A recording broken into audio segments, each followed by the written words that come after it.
N ممکن ہے کیونکہ جس دور میں وہ تونس میں تھے، ٹونیشیا میں تھے، اسی دور میں اسی اوائل میں جو ہے وہ فرانس فینون بھی وہیں پر تھے، اور انہی سرکلز میں وہ الجیرین انقلاب اور فرینچ اسپیکنگ سرکلز میں وہ پھرتے تھے. اقبال کی بھی فرینچ پہ بڑا عبور تھا ان کو. تو این ممکن ہے کہ ان کا رابطہ ہوا ہو، لیکن شار کی، جیسے کہ وہ سلیم صحیح کہہ رہے ہیں کہ شار کے مطابق تو براہ راست رابطہ نہیں ہوا تھا. تو ہاں، تو مجھے ابھی تک کوئی اس طرح کا وہ نہیں ملا ہے، کوئی اس طرح کے شواہد نہیں ملے جو اس کی تصدیق کر سکے کہ ہاں ان کی ملاقات ہوئی تھی. اور کیونکہ اگر ہوتی تو یہ کافی مشہور بات ہوتی. تو Iqbal later on with in 6-7 years of this Algerian episode he becomes really famous, right? امریکہ میں ان کے خلاف ٹرائل ہوتا ہے، ان کو الزام لگایا جاتا ہے کہ کسنجر کو اڑانے کے so on so forth. تو لیکن یہ بات تو آیا ہے کہ اقبال احمد جو ہے وہ بہت زیادہ انفلوئنس تھے فرانس فینون سے، اور اپنی تحریروں میں بھی ان کا حوالہ دیتے ہیں کئی دفعہ. ان کا جو تیسری دنیا کے بحران کا جو ایک تجزیہ ہے، جو میں نے آپ کے سامنے تھوڑا سا مختصراً پیش کیا تھا، وہ کافی اس کی مشابہت ہے جو فرانس فینون بات کر رہے ہیں اپنی کتاب میں. جو بعد میں بیٹل آف الجیئرس فلم بنتی ہے، جو جن ساتھیوں نے نہیں دیکھی وہ ضرور دیکھیں جا کر. بیٹل آف الجیئرس، ژیلو پونتیکورو انقلابی اٹالوی پروڈیوسر تھے. اس بیٹل آف الجیئرس میں جو ہے وہ اس کی پروڈکشن میں اقبال کا ایک کردار تھا، اس میں انہوں نے ریسرچ کی تھی، اور پونتیکورو کے ساتھ ان کے قریبی تعلقات بھی تھے. تو اس ملیوں میں ضرور اقبال تھے، اس ہیبٹس میں اگر آپ کہہ لیں ان سرکل میں ضرور تھے. اس کی ابھی تک مجھے کوئی ایویڈنس نہیں ملا کہ ان کی براہ راست ملاقات ہوتی ہے. انٹلیکچوئل انفلوئنس ایبسولوٹلی ہے اقبال پر، اور جو سیاسی ایک لیول پہ جو وابستگی ہے وہ اسی طرح کی ہے، سوشلزم، انٹرنیشنلزم اور ڈیموکریسی. اگر فرانس فینون کو بھی میں 3 الفاظ میں سمجھوں تو یہی ہے: بین الاقوامیت، اشتراکیت اور جمہوریت. لیکن براہ راست آئی تھنک اس کا شار کے مطابق تو نہیں ہے کوئی ایویڈنس. مزید اس پر جو ہے وہ تحقیق کرنی چاہیے. ٹھیک ہو گیا سر، بہت شکریہ. کوئی اور اگر سوالات ہوں ابھی تو ابھی آپ پوچھ سکتے ہیں، ادروائز میں ایک اور سوال پوچھتا ہوں. سلیم کے ایک سوال کو اور اپنے ایک سوال کو میں مکس کر کے پوچھوں گا آپ سے، چونکہ جس طرح آپ نے شروع میں ہی ہائی لائٹ کیا تھا کہ اقبال احمد اوبیسلی صرف اکیڈمک نہیں تھے بلکہ وہ ایکٹیوسٹ بھی تھے، ریولوشنری ایکٹیوسٹ تھے انفیکٹ، اور پولیٹکس میں بڑا انوالو تھے. اور ہمیشہ سے ان کا میرے خیال میں ایک فوکس رہا ہے کہ بھائی آرگنائز کرو، آرگنائزیشن پہ جس طرح آپ نے بات کی کہ لوگوں میں رہتے تھے. تو اب ان کی جو ایک طرح سے میسیجز ہیں آرگنائزیشن کو، اس کے پس منظر میں اگر آج کل ہم پاکستان میں دیکھیں، جو ہمارا ایک لیفٹ ونگ پولیٹکس جو ہم کہیں جنرل ٹرم یوز کریں، جس طرح آپ کہہ رہے ہیں نا کہ مطلب ان ساری چیزوں کو ملا کے ویسے بھی قلت ہے ان کی، تو ان کو اگر دیکھیں تو کافی سارے پولیٹیکل پارٹیز بن گئے ہیں. حقوق خلق پارٹی ہو گیا، مزدور کسان پارٹی ہو گیا، عوامی ورکرز پارٹی ہے. تو مطلب آپ ایک طرف سے دیکھیں کہ ان کے بیچ میں ایک انتشار ہے، ایک مختلف گروپس بنے ہیں. ٹھیک ہے، تو ایک تو سلیم کا بھی یہ سوال ہے اور میں خود بھی جاننا چاہوں گا کہ پاکستان میں جو بائیں بازو جماعت ہے وہ آرگنائز کیوں نہیں ہو سکتے ایک ہی پلیٹ فارم کے اندر، اور ان کو کیا چاہیے ہوگا کہ وہ ایک ماس ایکٹیویزم پروڈیوس کریں. جس طرح مطلب کوئی اگر عمران خان آ کے کر سکتا ہے، اتنا ان کا ایک بڑا پارٹی بیک اپ بن گیا عوام میں، تو بائیں بازو کے لیے کیا چاہیے ہوگا کہ وہ بھی اس لیول تک پہنچ سکیں. ہاں، ایک تو آئی تھنک بڑے اچھے سوال ہیں، بہت شکریہ. ایک تو یہ مختلف پارٹیوں کا سوال ہے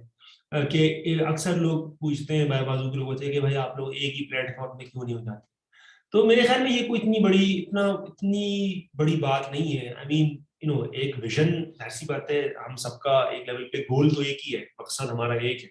لیکن اسٹریٹجیز لوگوں کی مختلف ہو سکتی ہیں، لوگوں کا ڈائگنوسس مختلف ہو سکتا ہے، لوگوں کا گول ایک ہو سکتا ہے، لیکن اس طرف تک ادھر تک پہنچنے کے راستے جو ہے وہ لوگ الگ طریقے سے دیکھ سکتے ہیں.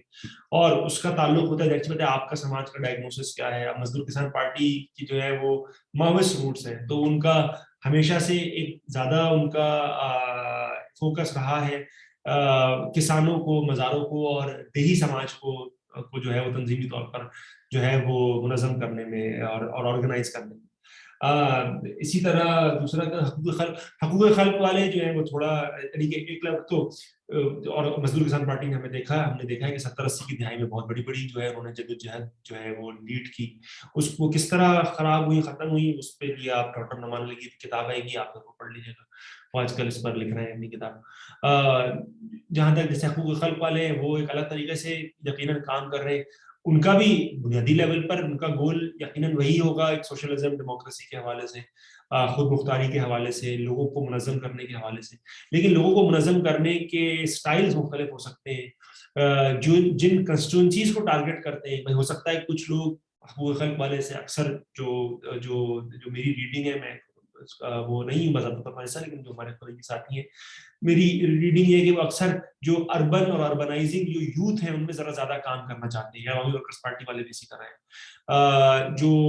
کچی آبادیاں ہو گئیں یا خاص طور پر ابھی تو ان کا لاہور میں ہی تھوڑا بہت کام ہے, لاہور کی جو محنت کش طبقے کی جو آبادیاں ہو ان میں کام کرنے کا ذرا زیادہ ان کی طرف رجحان ہے. تو یہ ایسی کوئی مسئلے کی بات نہیں ہے کہ مختلف پارٹیاں ہیں. ماؤں کی مشہور بات ہے لیٹ اے تھاؤزنڈ فلاورز بلوم, اس میں ایسی کوئی بات نہیں ہے. آپ کو جدھر لگتا ہے, جس طریقے سے لگتا ہے کہ یہ کام کرنے کا صحیح طریقہ ہے, آپ اس طرح کام کریں. میرا بس یہ رائے ہوتی ہے, میری یہ ہوتی ہے کہ یار گالم گلوچ نہ کرو, فرقہ واریت نہ کرو. آپ کو لگتا ہے کہ آپ کا طریقہ ٹھیک ہے تو آپ اس طرح کر لو, ہم کو لگتا ہے ہمارا طریقہ صحیح ہے, ہم اس طرح کر لیں گے. اگر ہمارے پاس کسی دن 500 لوگ جمع ہوئے, آپ کے پاس 5000 لوگ جمع ہوئے, تو سر تسلیم خم ہے, آپ نے اپنی رائے کو, اپنے نظریے کو, اپنی ٹیکٹک کو عمل میں پروف کر دیا. جس دن آپ عمل میں پروف ہو جاؤ گے تو ہم آپ کی بات مان لیں گے کہ بھائی ہاں, اگر ہم کامیاب ہو گئے تو ہم اس کامیابی کا جو پروف ہے وہ عمل میں. تو اگر ہمارے پروگرامیٹک ڈفرینسز ہیں تو ان کو ختم کر کے ایک اس پہ چوچو کا مربع بنانے کا کوئی پوائنٹ نہیں. پاکستان بہت بڑا ملک ہے, کام کرنے کو بہت ہے, تنظیم تنظیم کرنے کو بہت ہے. جو الگ طریقے سے کرنا چاہتے ہیں, الگ اسٹریٹجی سے کرنا چاہتے ہیں, ضرور کریں. 100 بسم اللہ. جو جس طرح کامیاب ہو گیا کیا کہتے ہیں کہ وہ اس کو مبارک ہو, اور ہم اس کے ساتھ کھڑے ہیں ہر موقع پر. تو یہ تو ڈویژن والی بات ہے میرے خیال میں. جو دوسری خیال میں بات ہے کیا, وہ عمران خان والی بات, عمران کے لیفٹ والے کیوں نہیں کرتے. اس کے 2-3 چیزیں ہیں. ایک تو پاکستان میں اور دنیا بھر میں تو بائیں بازو کا بہت بڑا ڈاؤن فال آیا سوویت یونین کے ٹوٹنے کے بعد.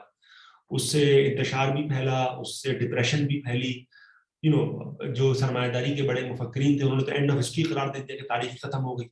فرانسس کوکویاما کی مشہور بات ہے کہ اینڈ آف ہسٹری ہوگی, اب تو صرف لبرل ڈیموکریسی ہوگی اور کچھ ہو گئی. حالانکہ بار بار تاریخ نے ان کو جو ہے وہ غلط پروف کیا. تو ڈپریشن ہے. تو مجھے ایک لمبا عرصہ گزرا جس میں لیفٹ کی تو بات ہی نہیں ہوتی تھی. یہ لفظ ہی ختم ہو گئے تھے, کمیونزم, مارکسزم, بلکہ لوگوں نے کیپٹلزم کا لفظ بھول گئے تھے کہ سرمایہ داری کوئی نظام ہوتا ہے, یہی ہوتا تھا.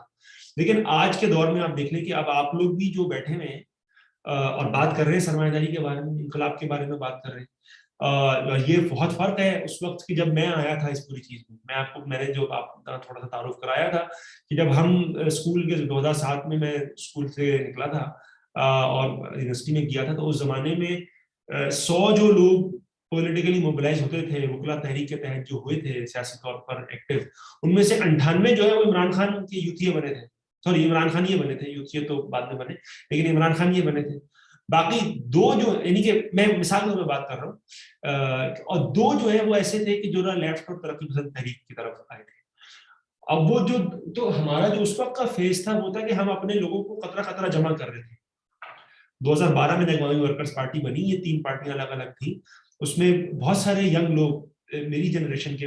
ہم لوگ بہت سارے, عمار, بہت سارے لوگوں کے نام آپ نے سنے ہوں گے, میں تو عمار کا نام سنا ہوگا ابھی, وہ بہت سارے جو لوگ جو اس پوری اس کے پیچھے تھے, اور اس پر قطرہ قطرہ لوگ جمع کرتے. اس زمانے میں ہمارے پاس کوئی سننے کو بھی نہیں تھا. ہمارے پاس جو 90s کی جنریشن تھی, ارلی 2000 کی جنریشن تھی, اس میں تو مارکسزم, کمیونزم, کیپٹلزم کوئی نام نہیں تھا. 2-3 لوگ تھے جن کا 2-3 لوگ تھے جو اس طرح کی بات کرتے اس زمانے میں بھی. اور وہ 2-3 لوگ میں آپ کو گنا دیتا ہوں کون تھے. عاصم سجاد اختر تھے, اس جنریشن کے 90 جنریشن کے. عاصم سجاد اختر تھے, تیمور رحمان تھے جو پڑھاتے ہیں لفظ میں اور گاتے بھی ہیں اور پبلک انٹلیکچوئل ہیں. سید عظیم تھے مزدور کسان پارٹی کے, میرے مینٹر ہیں, بہت سارے ساتھی جانتے بھی ہوں گے. انہوں نے لاء میں پی ایچ ڈی کی, ڈاکٹر سید عظیم. اور ایک اور اس طرح کی 2 اور سعدیہ طور تھیں جنہوں نے پالیٹکس آف اسلام بڑی اچھی کتاب لکھی. تو یہ 3-4 لوگ ہیں جن کو ہم لک اپ کرتے ہیں. آج دیکھیں اگلی جنریشن میں آپ کو ایک عاصم نہیں, عاصم جیسے بیسیوں آپ کو ملیں گے. تو تاریخ جو ہے نا, وہ التھزر ایک بڑا تھیورسٹ تھا, وہ کہتا تھا کہ history last, the future last for ever. تو تاریخ جو ہے نا وہ ہمیں وسیع تر کینوس میں ہم دیکھنی چاہیے. تو ان کی جیت تو ہو گئی, ایسی کوئی بات نہیں ہے, ہماری بھی آہستہ آہستہ چیزیں بڑھیں گی. اور آج جتنے لوگ اس طرح کی باتیں کر رہے ہیں, آج جتنا کھل کے ہم یہ بات کر سکتے ہیں, میں آپ کو گارنٹی کرتا ہوں 15 سال پہلے نہیں کر سکتے تھے. آج آپ کی اس ویڈیو کو ہو سکتا ہے 100 لوگ دیکھیں, 300 لوگ دیکھیں, 1000 لوگ دیکھیں. اس وقت ہم کھڑے ہوتے تھے, ایک نعرہ لگاتے تھے, 4 دفعہ آگے پیچھے دیکھتے تھے, بھائی کسی نے سن تو نہیں دیا. صحیح ہے نا. تو ایسی بات نہیں ہے, چیزیں آہستہ آہستہ بڑھتی ہیں, جنریشنل چینجز آتی ہیں, اور جو چیزیں ختم ہوئی تھیں واپس آ بھی رہی ہیں. اور وہ آپ محنت کرتے رہے, لوگوں سے جڑتے رہے, لوگوں سے اس طرح بات چیت کرتے رہے, مکالمہ کرتے رہے, تو چیزیں واپس کھڑی ہو جائیں گی, اور کھڑی ہو بھی رہی ہیں آہستہ. ہمیں امپیشنٹ نہیں ہونا, صبر کے ساتھ کام کرنا. چلیں, زبردست ہو گیا. کوئی اور سوال اگر ہے, کوئی آخری سوال اگر کوئی پوچھنا چاہے, کوئی کچھ بات کرنا چاہیں اگر اس عنوان پہ, اس سے پہلے کہ ہم آج کی جو گفتگو کو ختم کریں. عائشہ احمد کچھ کہنا چاہ رہی ہیں. جی کامریڈ کیسے ہیں, خیریت سے ہیں؟ میں زبردست. عائشہ کامریڈ کیسی ہیں آپ؟ میں بالکل خیریت سے. اچھا, میں نے بہت گہری تو نہیں اس کو ریڈنگ دی, لیکن ہم ویکینڈ پہ ہی سب اکٹھے ہوئے تھے, تو ہم چونکہ اقبال احمد پہ ہی بات کر رہے تھے, اور ادھر میرے گھر ہی سب آئے ہوئے تھے, تو مجھے جب میں نے کل یہ لنک دیکھا تو میں نے کہا جوائن ضرور کروں گی. اچھا, اب جب یہ والا چیپٹر پڑھا ہے تو میرے 1-2 کویسچنس ہیں جو مجھے اتنے ٹھیک سے اس ریڈنگ میں سمجھ نہیں آئے, کیونکہ میں نے اقبال احمد کو بہت زیادہ نہیں پڑھا. بلکہ کامریڈ عادل کو جانتے ہیں آپ, وہ اس پہ بک بھی کوئی کمپائل کر رہے ہیں. اقبال احمد, میں عادل میں نہیں جانتا, سوری. بلال کے بھائی, بلال ظہور. دیکھیں, یہ بھی ایک انڈیکس ہے واحد جو آپ کہہ رہے ہیں نا. ایک زمانے میں ہمارے جتنے کامریڈ تھے ہم جانتے تھے یار, ادھر یہ ادھر یہ. نہیں, اب وہ کامریڈ کو ہم نہیں جانتے. Ayaz folio books. اچھا اچھا اچھا اچھا اچھا اچھا, ٹھیک ٹھیک ٹھیک ہے. اچھا, میرا سوال جو مجھے ٹھیک سے سمجھ نہیں آیا, جیسے یہ جب یہ چیپٹر شروع ہوتا ہے تو یہ یہاں سے شروع ہوتا ہے, اس کا آغاز ہوتا ہے کہ وہ سپورٹ کرتے تھے اور ایک لبریشن موومنٹس کو, اور وہ نیشنلسٹ ایکٹیوسٹ کے طور پر انہوں نے آغاز کیا. اس کے بعد ان کی ایک ٹرانسفارمیشن دکھائی ہے, جو کہ ایک وہ موو کر کے ایک کرٹیکل آؤٹ سائڈر کے طور پر ابھرے ہیں. اچھا, اس کے بعد پھر اسی میں آگے ذکر آیا ہے کہ وہ جو ایرانین ریولوشن ہے وہ بہت اچھے سے اس میں بہت تفصیل سے ذکر ہے. جو آپ کے model Algerian counter insurgency model تھا, وہی والا ویتنام میں بھی اپلائی ہوا, اور پھر وہ اسی طریقے سے ناکام ہوا جس طرح سے وہاں ناکام ہوا تھا. یہاں تک بات سمجھ آتی ہے. جہاں پر یہ ٹیگور اور گاندھی والا قصہ شروع ہوتا ہے, وہاں سے میں سمجھنا چاہ رہی ہوں اس بات کو کہ ان کا اس پر جو ٹیک ہے وہ نیشنلسٹ ٹیک ہے, یا وہ یہ مطلب وہ گاندھی کا ٹیک ٹھیک سمجھتے ہیں کیا ہمارے لیے, اگر ہم نے اس کو آگے لے کر چلنا ہو, کیونکہ امپیریلسٹ فورسز ابھی بھی فرق ناموں سے موجود ہے نا, جب چائنا جیسے اب ایک نئی ایسٹ انڈیا کمپنی کے طور پہ موجود ہے. سو اگر ہم ٹیگور اور گاندھی کے اس کانفلکٹ سے کچھ سیکھنا چاہیں یا اس کو آگے کو دیکھنا چاہیں, تو ہم اقبال احمد ہمیں کیا بتانا چاہ رہے تھے یہ کنکلوڈ کرتے ہوئے اس کو؟ ہاں بالکل, نہیں, بہت اچھا سوال ہے. آئی تھنک یہ جو ٹیگور اور گاندھی والی جو بات ہے, ٹو بی آنیسٹ میں نے اقبال, مجھے یاد نہیں پڑتا کہ اقبال نے کہیں پہ ٹیگور کے بارے میں لکھا ہے. اگین یہ ہو سکتا ہے میری اپنی جو ہے نا وہ کمی اور کوتاہی ہو, میری نظر سے. آپ نے جو ریڈنگ دی ہے نا, ہاں میں سمجھ گیا, وہ مجھے پتا ہے. بالکل بالکل عائشہ, وہ میں سمجھ گیا, وہ اس چیپٹر میں ٹیگور اور گاندھی کے حوالے سے بات کرتا ہے. میں اس لیے سوچ رہا ہوں کہ میں اپنا ذہن ٹٹول رہا تھا کہ کیا اقبال نے ٹیگور کے بارے میں کچھ لکھا ہے کہ نہیں, میرے ذہن میں کچھ آ نہیں رہا. یہ میرا خیال ہے. ہاں پلیز گو آن. کچھ اس طرح سے تھا. میں اگر شاید تھوڑا آپ کو بتا سکوں جو مجھے جتنی سمجھ آئی ہے کہ گاندھی جی نے کہہ دیا کہ جی ہم اپنے بچوں کو بھی اسکولوں سے نکال دیں گے اور ہم ان کے کسی بھی اس میں شامل نہیں ہوں گے. ہمارا جو نیشنلزم ہے اسے ہمیں بچا کے رکھنا ہے اور اپنے قریب رکھنا ہے. جیسے ہم اب کہتے ہیں نا فرانس کی چیزیں بین کر دو اور ان سے ٹریڈ بند ہے اور فلاں ہے. سو انہوں نے کہا کہ نان کوآپریشن کیمپین ہوگی, ہمارے جو وہ بچے تو ہیں میں سمجھ گیا, وہ تو تھینک یو, نہیں وہ تو میں نے پڑھا ہوا چیپٹر, تو آئی نو کہ وہ کیا ویوز ہیں اس کے. میں صرف اپنا ذہن تھا کہ ہاں سوری بول. ہاں بس میں یہی سمجھنا چاہ رہی تھی کہ کیا ان کا ٹیک اس کے اوپر, یعنی اس چیپٹر میں جو ذکر آیا تھا وہ میں سمجھ نہیں پائی کہ ان کا اس نیشنلزم, اس طرح والے نیشنلزم پہ ان کا ٹیک کیا تھا. ہاں دیکھیں, سب سے پہلے تو ہمیں ٹیگور اور گاندھی کا فرق سمجھنا پڑا ہے کہ ٹیگور گاندھی آپس میں ان کا بڑا رشتہ بھی تھا, لیکن ٹیگور کے اگر آپ لیکچرز پڑھیں تو Tagore was very against nationalism. وہ تو بہت فہیمانہ انداز سے جو ہے وہ قوم پرستی کے کوٹ ایز اے ٹوٹل وہ خلاف تھا ٹیگور. جبکہ اور اس میں وہ بہت ساری وجوہات بتاتا ہے, اس میں وہ فاشزم کو بھی دیکھ رہا ہے, اس نے جاپان میں لیکچر بھی دیے جا کے اس میں اس کا وہ لنک بتاتا ہے کہ یہ ماڈرنٹی کے ساتھ اور ٹیکنالوجی کے ساتھ اور جو بھی ماڈرنٹی کے جدیدیت کے اہل کار ہیں, تو اس کے حساب سے ٹیگور کے مطابق جو ہے یہ وہ سارے طریقے ہیں جس کے ذریعے جو رائج طریقہ کار ہیں زندگی کے اور فکر کے, ان کو یہ ان کا گلا گھونٹنے والی بات ہے کہ سب کو ایک ہی پیمانے میں ڈالنا جو کہ نیشنلزم اور قوم پرستی کا ہے. جبکہ گاندھی کو ظاہر سی Gandhi was a much more complex character in that sense کہ گاندھی کے جو قوم پرستی کے حوالے سے گاندھی بھی ایک لیول پہ ہیومنسٹ اور انٹرنیشنلسٹ اور بین الاقوامیت ساری باتیں کرتا ہے, لیکن وہ کہیں زیادہ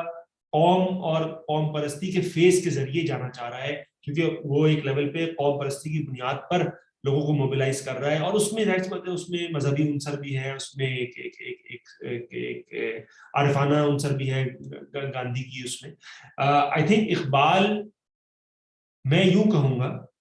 جو رضا کاظم اس بارے میں اس چیپٹر میں کہتے ہیں کہ اقبال کی ایک لیول پہ جو ایک وسرل لیول پہ جو ان کی انسٹنکٹ تھی وہ ٹیگور کے ساتھ تھی. رائٹ, انسٹنکٹ ان کی یہ تھی کہ یہ قوم پرستی اور قومیت کا جو ایک خاص طور پہ جو اس کی جو ایک محدود تشریح ہے اس سے آگے بڑھا جائے. لیکن میرے خیال میں اور this I am reading in terms of his practice, ہو سکتا ہے اس نے یہ لکھا کہیں نہ ہو, میرے خیال میں خاص طور پہ اقبال کا جو فینون کے ساتھ جو ایک رشتہ ہے اس حوالے سے کہ اقبال قوم پرستی کو ڈسکاؤنٹ نہیں کرتا. انفیکٹ فینون کی طرح قوم پرستی کو قوم بننے کے عمل کو جو ہے وہ بہت سیریسلی لیتا ہے اور اس کو گراؤنڈ کرتا ہے جو اپنا سرمایہ داری دور میں اور سامراجی دور میں جو وسیع تر سماجی اور جغرافیائی تبدیلیاں آتی, یعنی کہ ان کا پوائنٹ یہ ہے کہ آپ قوم پرستی کے فیز کو یا قومیت کے فیز کو آپ سکپ نہیں کر سکتے ایک ایسی بین الاقوامیت کی طرف جانے میں جو ہوا میں کھڑی. اگر آپ کو بین الاقوامیت کی طرف بھی بڑھنا ہے تو آپ کو اپنی تاریخ, اپنے سماج, اپنی جغرافیہ میں پاؤں رکھ کر پیوست ہو کر بڑھنا ہوگا. اس کے اندر سے جو آفاقیت نکلتی ہے, اس کے اندر سے جو بین الاقوامیت نکلتی ہے وہ کہیں زیادہ پائیدار ہوگی.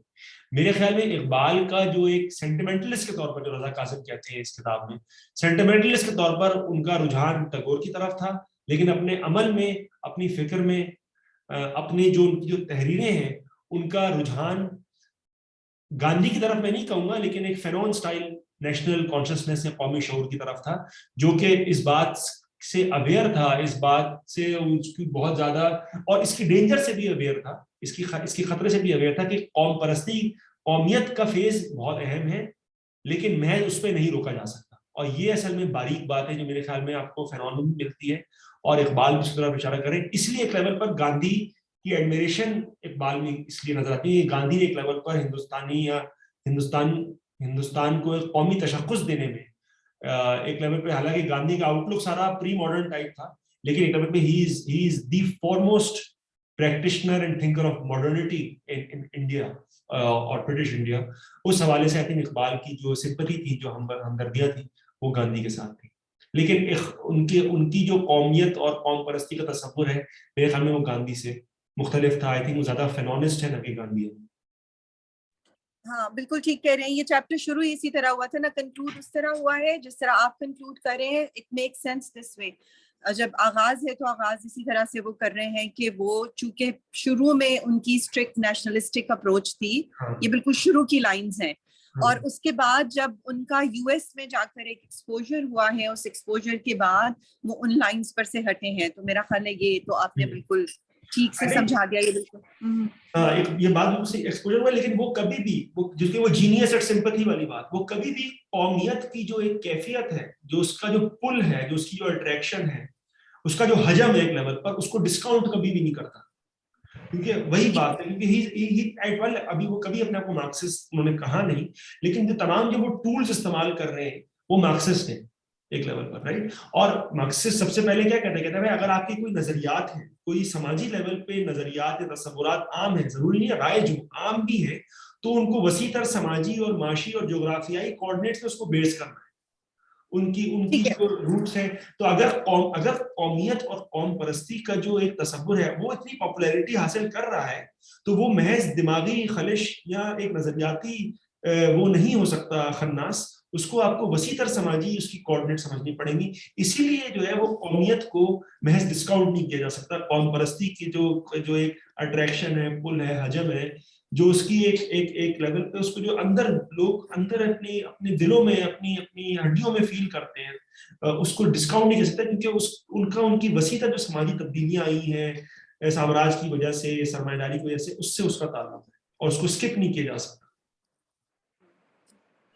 ٹھیک ہے, تو ہمیں مورل آف اسٹوری سمجھ میں آ گیا. اور اسی طرح, سوری میں نے اگر بہت زیادہ ٹائم لے لیا ہے, اسی طرح یہ کنٹینیویشن بھی آگے اگلی والی بھی بات کی جو تھی وہ بھی اسی سوال کو ہی جنم دے رہی ہے کہ یہ جو ابھی ہم اب آئی ایم ایف کی فارم میں کر رہے ہیں, اور پہلے بھی تجارت کی کسی نہ کسی قسم میں اس کو لے کر چلا جاتا تھا, کہیں نہ کہیں سرنڈر کرنا پڑتا تھا اور کہیں نہ کہیں باتیں ماننی پڑتی تھی, جو اسی چیپٹر کے اگلے دوسرے تیسرے پیج کے اندر جو بات آ جاتی ہے, جو امپیریلزم کی. ابھی امپیریلزم آپ کا دوسری طریقوں سے طرز اس کی جو بدل گئی ہے, اس کے اوپر کوئرسو فورسز جو ہیں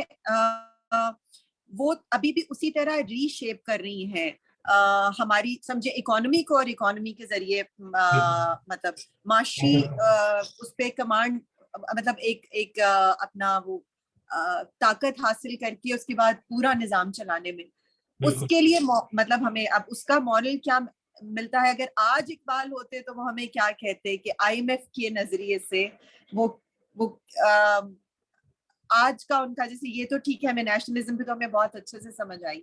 تو اگر یہ انہوں نے بہت ذکر کیا اس کے اندر کہ کس طریقے سے پوری معیشت ان کے ہاتھ میں جاتی تھی, معیشت جاتی تھی تو پورا نظام چلا جاتا تھا. تو اب ابھی معیشت ان کے ہاتھ میں ہے, تو ابھی is there a way out, is there an آؤٹ سائڈ؟ ہاں, میرے خیال میں اگر اقبال آج زندہ ہوتے, میں اس بات پر 200% آپ کو گارنٹی دے سکتا ہوں کہ ایک تو وہ کہتے, جو ایکچولی میری رائے بھی ہے, کہ ہمیں کسی نہ کسی طریقے سے یہ جو آئی ایم ایف کے جو اور جو ایک فورن ایڈ کی جو ہماری ڈپینڈنسی بنی ہوئی ہے, ہمارا پورے ملک کی معاش سے جڑا ہوا ہے, اور اس معاش سے جڑے ہونے کی وجہ سے ہماری سیاسی تشکیل اور سیاست کی جو فارم ہے وہ بھی ایک خاص فارم لیتی ہے. وہ ایک الگ بات ہو سکتی ہے, میں نے اور جگہوں پہ اس بارے میں لکھا اور بات کی ہوتی, اس سے ہمیں بریک اوے کرنے کی ضرورت ہے. اور افسوس کی بات یہ ہے کہ پاکستان کی کرٹیکل انٹیلیجنسیا بھی ہے, بہت سارے جو کرٹیکل آپ کو لوگ بھی ملیں گے, ان کا پاکستان کے لیے پرسکرپشن اکانومک وہی ہے جو آئی ایم ایف کا ہے. یعنی کہ اینڈ میں ہو سکتا ہے وہ کچھ کرٹیکل باتیں کرتے ہوں جن سے میں ایگری کرتا ہوں, کیونکہ فوج کا بجٹ کم کرو اور ڈیولپمنٹ کا بجٹ بڑھاؤ اور بیوروکریسی اور ججوں اور جرنیلوں اور سیاستدانوں کی مراحت کم کرو, اس بات سے میں بھی اگری کرتا ہوں. لیکن الٹیمیٹلی ان کا پرسکرپشن کیا ہوتا ہے کہ جی ہمیں اپنی ایکسپورٹ اورینٹڈ گروتھ بڑھانی ہے, ہمیں اپنی ایکسپورٹس بڑھانی ہے, ہمیں لو ویلیو ایڈڈ پروڈکٹ سے ہائی ویلیو ایڈڈ پروڈکٹس میں جانا ہے. یہ مکمل طور پر نیو لبرل منترا ہے, یہ دنیا میں کہیں بھی کام نہیں کیا. ترقی کے حوالے سے, سماجی مساوات کے حوالے سے اور جمہوریت کے حوالے سے دنیا میں جہاں بھی اس قسم کا ماڈل اپنایا گیا ہے ادھر تباہی ہی ہوئی ہے. بنیادی طور پر اقبال یہ ضرور کہتے ہیں, کیونکہ وہ سیلف ریلائنس والی بات میں نے آپ کو اینڈ میں بتائی, اس سے معاش کی سیلف ریلائنس کی وہ بات کرتا ہے. بنیادی طور پر ہمیں کسی نہ کسی طریقے سے یہ جو اکنامک گلوبلائزیشن کا یہ والا جو ماڈل ہے آئی ایم ایف والا, اس سے ہمیں ڈی لنک کرنے کی ضرورت ہے, جس کو سمیر امین نے ایک زمانے میں ڈی لنکنگ کہا تھا. اس کا مطلب یہ نہیں ہے کہ ہم دنیا سے الگ ہو کے اعتکاف میں بیٹھ جائیں، ایسی بات نہیں ہے، لیکن ہمیں اپنے سماج کو، اپنے معاش کو یہ ایکسپورٹ اورینٹڈ گروتھ کی طرف اورینٹڈ ہونے کے بجائے، چاہے وہ کاٹن اور لیدر اور اس کے ذریعے ہو، یہاں وہ ہماری محنت کشوں کو اور محنت کو باہر بیچنے کے حوالے سے ہو، ہمیں اس کو کسی طرح انڈوجنس پروڈکشن اور ہمارے اپنے سماج کی قومی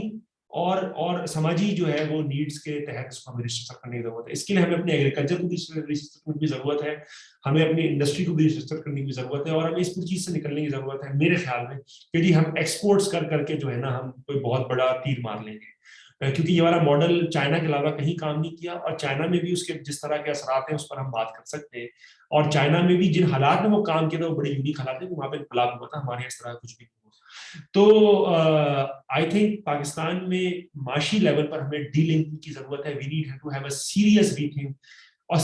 کہیں زیادہ سیریس اور گہری ری تھنکنگ کی ضرورت ہے جو ہمارے یہاں پائیڈ اور ان جگہوں پر ہو رہا ہے. ہمارے کریٹیکل اکانومیز جو کر رہے ہیں جی بجٹ کی ادھر کی کٹوتی، وہ تو کرو بھائی، کرو فوج کا بجٹ یہ ہو، لیکن اوور آل ہمیں اپنے پورے پروڈکشن کے اپیرٹس کو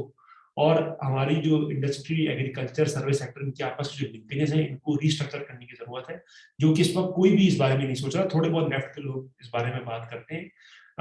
لیکن مین اسٹریم میں اور ایون کریٹیکل مین اسٹریم میں کوئی اس بارے میں بات نہیں کر رہا. اور جب تک وہ والی خود مختاری، جب تک وہ والی ڈی لنکنگ میرے خیال میں گلوبلائزیشن، اس قسم گلوبلائزیشن سے نہیں ہوتی، جب تک ہم اسی طرح کے معاشی انتشار کا شکار رہیں گے، اور اس کا پھر کسی نہ کسی لیول پر اظہار ہوتا رہے گا ہماری جو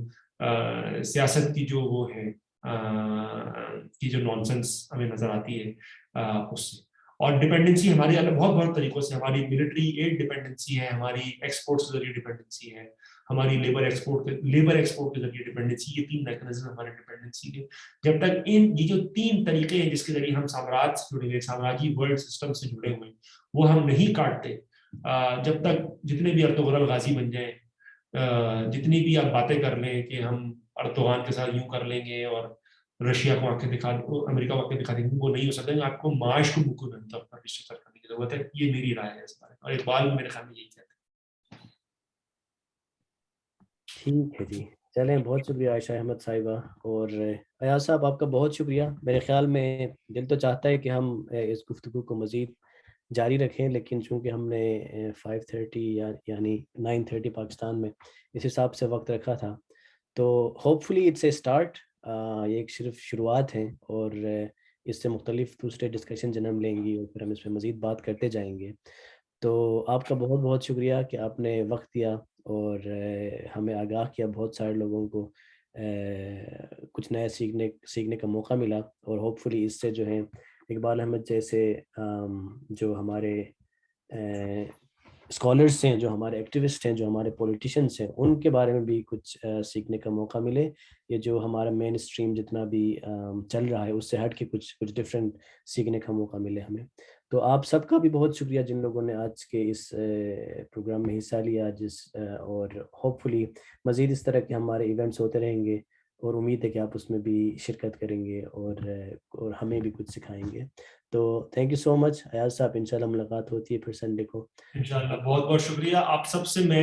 یہ بھی تنبیہ کروں گا کہ یہ کتاب selected writers of Iqbal Ahmad سب لوگ خریدیں، یہ انٹرنیٹ پر بھی موجود ہے، یہ ڈاؤن لوڈ کریں، اور آہستہ آہستہ ہی صحیح لیکن اس میں اقبال احمد کے مضامین ہیں کسی دنیا کے حوالے سے، فلسطین کے حوالے سے، پاکستان کے حوالے سے، وہ ضرور ڈائریکٹ پڑھیں، نہ کہ کسی سیکنڈ ہینڈ سورس کے ذریعے پڑھیں. خود پڑھیں اور اس سے سیکھیں، اور اپنے نتائج پر، اس کی بنیاد پر، اپنی ریڈنگ کی بنیاد پر اپنے نتائج پر پہنچیں. بہت شکریہ. ٹھیک ہے سر، تھینک یو. اللہ حافظ. بہت شکریہ. اللہ حافظ.